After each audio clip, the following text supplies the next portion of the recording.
Muhammad could not have known these facts about human development in the 7th century because most of them were not discovered until the 20th century.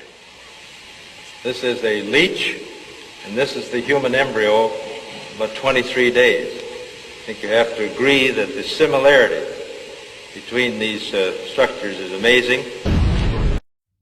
The statements we're about to show you are from the Holy Quran, and is said to be the official, unchanged, pure word of God, revealed over 1400 years ago. Claiming to be the word of God is a heavy statement, and without proof, or if a single contradiction is found within the book, the apparent word of God will be proven false. So without further ado, let's put the book to the test. In the 23rd chapter, titled The Believers, from the 12th to the 14th verses, God is said to give a detailed description of how the human being is formed. It begins by saying, "We then placed him as a sperm drop in a place of settlement, firmly fixed. Then we made the drop into a adalah." We will translate this word very soon. "And then we changed the adalah into a lump. Then we made out of that lump into bones. And then we clothed the bones with flesh. Then we caused him to grow and come into being and attain the definitive human form." In the 21st century, we can now safely say that this verse is clearly describing the process of human development in correct chronological order. However, what we should be paying attention to in particular is the second stage, referring to the development of the embryo. The specific word used to describe the embryo in this verse is the word alaqa. The word alaqa, when translated into English, can mean three separate things.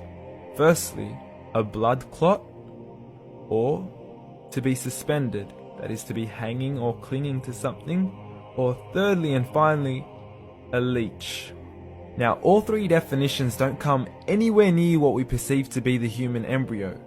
So, why are these words used, and what significance do they share with the human embryo?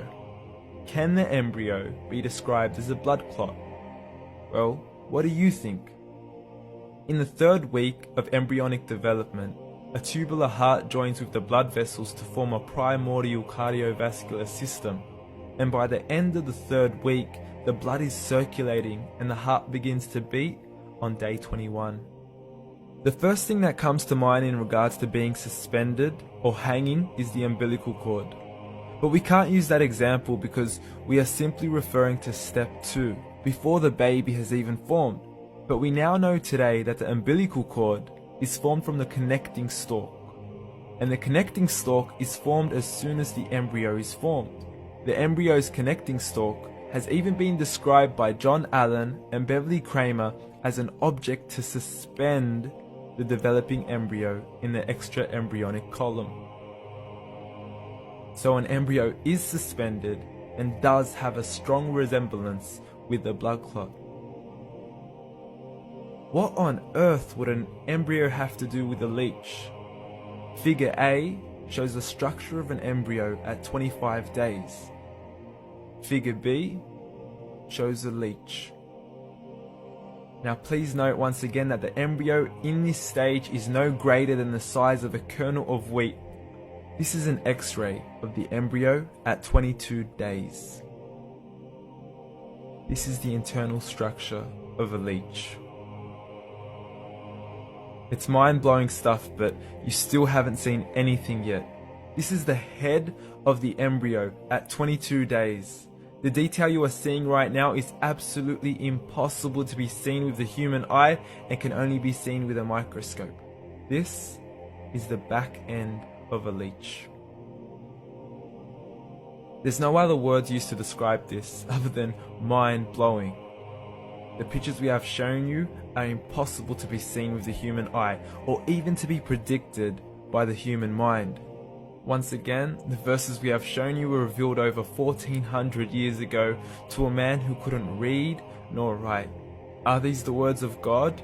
Descriptions of the human embryo in the Quran cannot be based on scientific knowledge in the 7th century. The only reasonable conclusion is that these descriptions were revealed to Muhammad from God, from God, from God, from God. The key word in both is al-ghaib. At this stage is known to no one except Allah. The rapid growth and dramatic changes which occur after the bones have been clothed by muscles have been mentioned in the Holy Quran 1400 years ago. Surah 79, Ayah 32 states, also in the context of creation, "And the mountains hath he firmly fixed." Similar mention of mountains is found in several other surahs. It is permissible to interpret this to imply that mountains are rooted and that modern geophysics has established deep crustal roots for the axial parts of mountain systems at converging plate boundaries.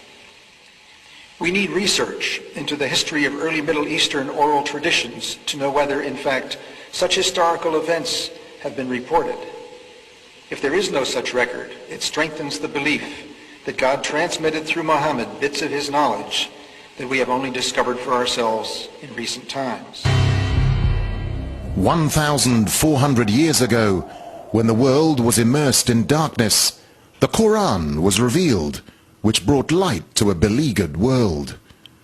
And whereas the earlier books came with many scientific mistakes due to the hand of man having delved into them, the Quran had none of these contradictions. The world thought there could be no reconciliation between religion and science. But the Quran mentioned many scientific facts in great detail, like how a human being developed in the mother's womb, and described other scientific facts which amaze the world's renowned scientists and scientific community. Summary. The Quran describes not only the development of external form, but emphasizes also the internal stages, the stages inside the embryo of its creation and development, emphasizing major events recognized by contemporary science. Thank you for your attention. As a scientist, I can only deal with things which I can specifically see. I can understand embryology and developmental biology. I can understand the words that are translated to me from the Quran. As I gave the example before, if I were to transpose myself into that era, knowing what I do today and describing things, I could not describe the things which were described. I see no reason, I see no evidence for the fact to refute the concept that this individual, Muhammad, had to be developing this information from someplace. So I see nothing here in conflict with the concept that divine intervention was involved in what he was able to. It follows, I think, that not only is there no conflict between genetics and religion, but in fact religion may guide science by adding revelation to some of the traditional scientific approaches. That there exist statements in the Quran shown centuries later to be valid would support knowledge in the Quran having been derived from God. Thank you very much. Muhammad was a very ordinary man. He couldn't have read, didn't know to write. In fact, he was illiterate. And we're talking about 1,200 years ago. You have someone, an illiterate person, making profound pronouncements and statements that are amazingly accurate of a scientific nature. And I personally can't see how this could be a mere chance. There are too many accuracies. And like Dr. Moore, I have no difficulty in my mind reconciling that this is a divine inspiration or revelation which led him to these statements.